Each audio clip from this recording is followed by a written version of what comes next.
नैहर के गलतिया जानू पकड़ाइल बा मेडिकल रिपोर्ट में। नैहर के गलतिया सोना पकड़ाइल बा मेडिकल रिपोर्ट में।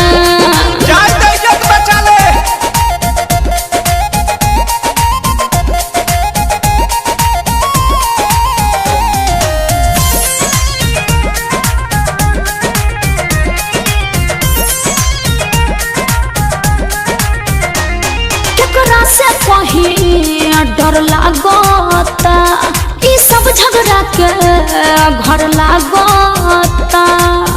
अरे बड़ी टेंशन में बानी हो। अरे कूल हो जा केकरा से कहीं डर लागता ई सब झगड़ा के घर लागता।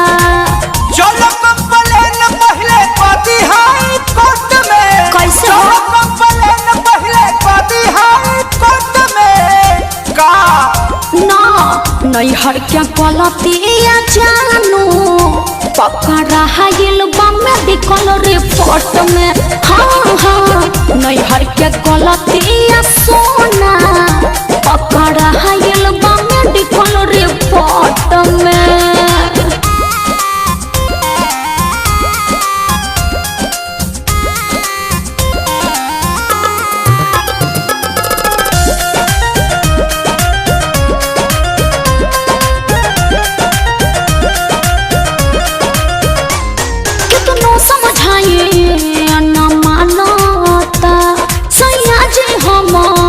सब जानता अरे का करी कुछ समझ में नहीं खेबा।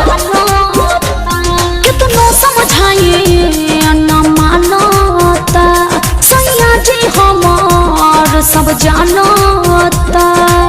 राखो विश्वास रोशन बारे सपोर्ट में। राखो विश्वास पर मुझे बारे सपोर्ट में। सुना ना नैहर के गलतिया जानू पकड़ाइल बा मेडिकल रिपोर्ट में। हाँ नैहर के गलतिया सोना पकड़ाइल बा मेडिकल रिपोर्ट में। टेंशन में तू लगो दारू दिन रातिया जागो दारू। तो का इतना बेचैन तू तो रहलू ना छोट में। अरे हाँ इतना बेचैन तू तो रहलू ना छोट में। का बोले काहे नैहर के गलतिया जानू पकड़ाइल बा मेडिकल रिपोर्ट में। नैहर के गलतिया सोना पकड़ाइल बा मेडिकल रिपोर्ट में। हर एकदम से तू हमके फंसा देलो।